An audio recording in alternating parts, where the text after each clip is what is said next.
নয়ন ছিল একটা গরিব ঘরের ছেলে। পাকা রাস্তা যেখানে শেষ, কাঁচা রাস্তা যেখানে শুরু, সেইখানে ছোট একটা মাটির ঘরে ওর বাস। বাবা মা কেউ ছিল না। ছোটবেলা থেকেই অন্যের ক্ষেতে কাজ করে কোনোমতে পেট চালাত।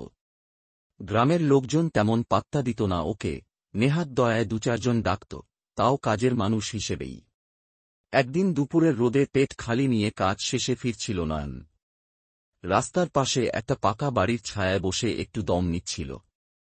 মুখটা শুকিয়ে কাঠ, চোখে রোদ লাগায় কেমন ঝাপসা দেখছিল। এমন সময় সেই বাড়ির দরজায় দাঁড়ায় এক বয়স্কা মহিলা। চোখে মুখে বয়সের ছাপ, হাতে একটা গ্লাস। মহিলা মৃদু হেসে বলল, তুই যে এমন পরিশ্রম করিস, দেখলেই মন কেমন করে। নে বাবা, এই গ্লাস দুধটা খেয়ে নে, শরীরটা ভালো রাখিস। নয়ন অবাক হয়ে তাকিয়ে থাকে। জীবনে খুব কম সময়েই কেউ এমন করে কথা বলেছে। দুধটা হাতে নিয়ে মাথা নিচু করে বলে, আপনার এই দয়া আমি কোনোদিন ভুলব না মা। আল্লাহ আপনাকে ভালো রাখুক। এরপর অনেক বছর কেটে যায়। নয়ন নিজের একটা ছোট্ট ব্যবসা শুরু করে, মাটির হাঁড়ি, কলসি, প্রদীপ বানিয়ে বাজারে বিক্রি করে। ধীরে ধীরে তার সততা, পরিশ্রম আর ব্যবহার গ্রামের লোকজনের চোখে পড়ে। কেউ জমি দিতে চায়, কেউ সহযোগিতা করে। আর নয়ন সবসময় সবার উপকারে থাকে। দাদুদের জন্য ওষুধ এনে দেয়, গরিব ছাত্রদের খাতা পেন দেয়, কারো বাড়ি ভেঙে গেলে সাহায্য করে। কয়েক বছর পর গ্রামের মোড়ল মারা যায়। নতুন মোড়ল বেছে নেওয়ার সময় আসে। সবাই বলাবলি করে, নয়নের মতো ভালো মানুষ আর কে আছে? সে তো গ্রামের সকলের উপকার করে।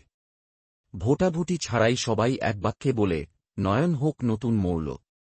নয়নের হাতে গামছা তুলে দেয় এক বয়স্ক লোক, মাথায় পাগড়ি পরিয়ে দেয় গ্রামের পঞ্চায়েত। ঠিক সেই দিনই নয়নের কাছে আসে সেই বুড়ি মহিলা। বয়সে আরও নুয়ে গেছে, চোখে চশমা, হাতে একটা লাঠি। নয়ন এক ঝলকে চিনে ফেলে তাকে। সামনে গিয়ে হাঁটু গেড়ে বসে বলে, মা, আপনি যে একদিন আমাকে এক গ্লাস দুধ দিয়েছিলেন, আপনি জানেন না সেটা আমার জীবনের মোড় ঘুরিয়ে দিয়েছিল। আপনি না দিলে হয়তো আমি সেদিনই লুটিয়ে পড়তাম। আপনি না হলে আমি আজকের নয়ন মোড়ল হতাম না। বুড়ি মায়ের চোখ ভিজে ওঠে। নয়ন তার হাত ধরে বলে, আজ থেকে আপনি আমার মায়ের মতো থাকবেন। এই বাড়ি আপনার, এই গ্রাম আপনার, এই ছেলে আপনার। শেষ কথা, এক পেয়ালা দুধ, একটুখানি দয়া। কখনো কখনো তা হয়ে ওঠে কারো জীবনের সবচেয়ে বড় আশীর্বাদ।